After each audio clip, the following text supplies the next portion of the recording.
So, as we get ready for presentations, with your group, I want you to share about a time that you had to present in front of a class.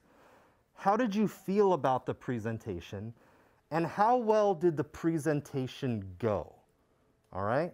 So, the first person I want to share in the group is going to be the group leader. Why don't you start off our conversation about this? So I think self-reflection is a really important aspect of teaching SEL, and also having them grow academically, because we want them to grow both academically and socially and emotionally. So reflecting on previous ways that they've either had success or failure, whether it comes to presenting or academics, I think that's really important when it comes to teaching about social emotional learning. I remember that, this was around like 5th grade when I first started handling my emotions better. I used to get like really anxious, and then I started, taking in deep breaths and everything, and then it all just got better, so it was easy for me to speak now. One time in middle school when I had to present with this one person, she was like taking over the presentation a lot, so that made me feel like really nervous and angry. Teaching SEL to high school students is really important because we want to build the whole student. It's really important that we develop them not just academically, but also emotionally and socially. So crucial in education, especially now after distance learning and post-COVID. All right, guys, good. Thank you for sharing. I want to talk about some tips for dealing with anxiety before a presentation. Now, how many of you ever get nervous before you have to present? How many have anxiety with presenting? Yeah, and that's totally normal. It's a natural human reaction to get anxious, because presenting is not a natural thing that we do, right? We don't present every day. So it's normal to get a little bit of stress or anxiety before you present. So my approach to teaching SEL is that I really like to integrate it into everything that I'm doing. It's like teaching behavioral expectations, or it's like teaching the procedures and routines in a class. It's not a separate lesson that sits by itself.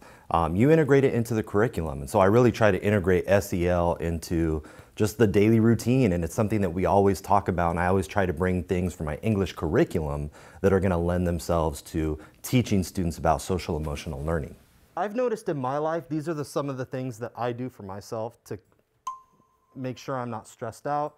When I start feeling anxious about something, these are my go-tos. Avoid negative thoughts and negative people. You are who you surround yourself with. If you're surrounding yourself with negative people, negative friends, negative comments all the time, that's going to wear you down after a while. You have control over who you hang out with a lot of the time. So think about that. Think about how the people around you in your life impact your mental well-being. Avoid negativity on social media. This is the big one. And this is actually the next unit we're going to do when we come back semester 2. We're going to be looking at the impacts of social media, specifically on mental health. But there's been a definite correlation in the rise of mental health issues and increased social media use, especially in teenagers. Don't read negative comments. If you're constantly scrolling through your feed and you're looking at negativity and people being mean, that's going to wear you down. That's going to have a negative impact on your mental well-being. So this final project that I did with my junior students required them to build a presentation around a character in the Great Gatsby. And so the way that I integrated SEL into that is we talked about the importance of final presentations and not being nervous, and how to deal and cope with anxiety. I've noticed that the students have had a lot of difficulty speaking one-on-one and speaking in front of large groups because they haven't done that for a long time. So I wanted to make sure that they felt really comfortable getting in front of the audience and alleviating some of that anxiety when it comes to presenting. Okay, we're going to do a give one, get one. Here's what I'd like you to do. Take out your writing journals, and you're going to write down 2 things right now. Write down 2 comments. So sentence number 1, write down one thing that usually causes you stress. What's one thing that causes you stress? Write it down, 1 sentence. Then write down one thing you do to deal with stress and anxiety in the moment.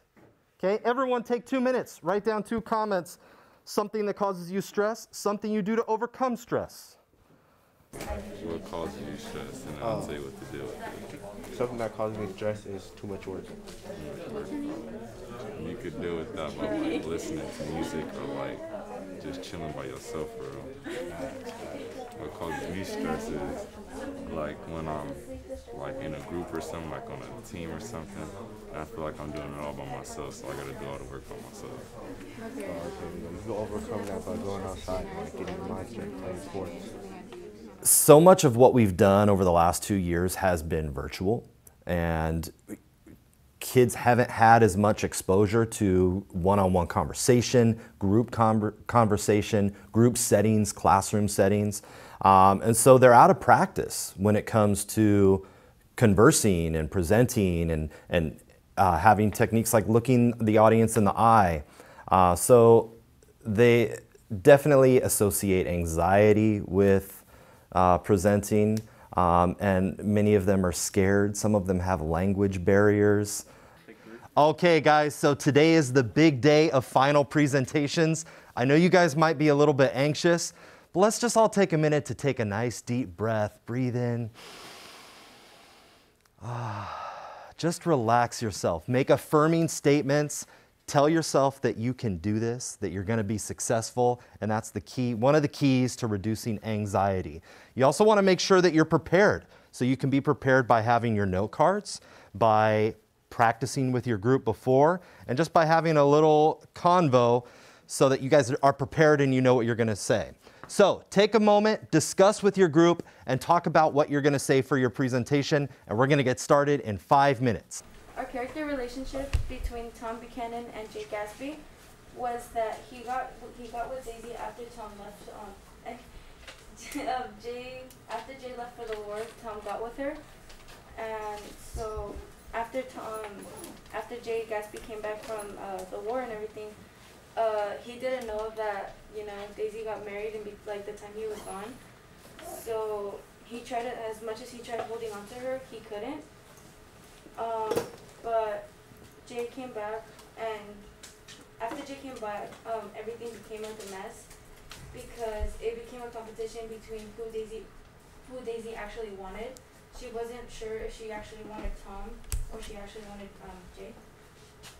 So my next steps are, number one, to reflect on their presentation skills. I think they did much better this time than they did at the beginning of the year when I had them present.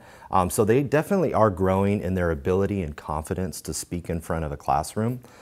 So I want to reflect on that growth. And I also want to reflect on social media in general, because this project included aspects of, we integrated social media and Instagram into this project. Next unit, we're going to start off with looking at some of the harmful side effects of social media use, depression on teens, the rise in depression associated with social media. And so I think that'll be a good segue into looking at, the positives and negatives. Okay. So for our character, we got George Bill Wilson. This is one of his posts. For the second post is one of the quotes in the book. It's, "God knows what you've been doing, everything you've been doing. You may fool me, but you can't fool God."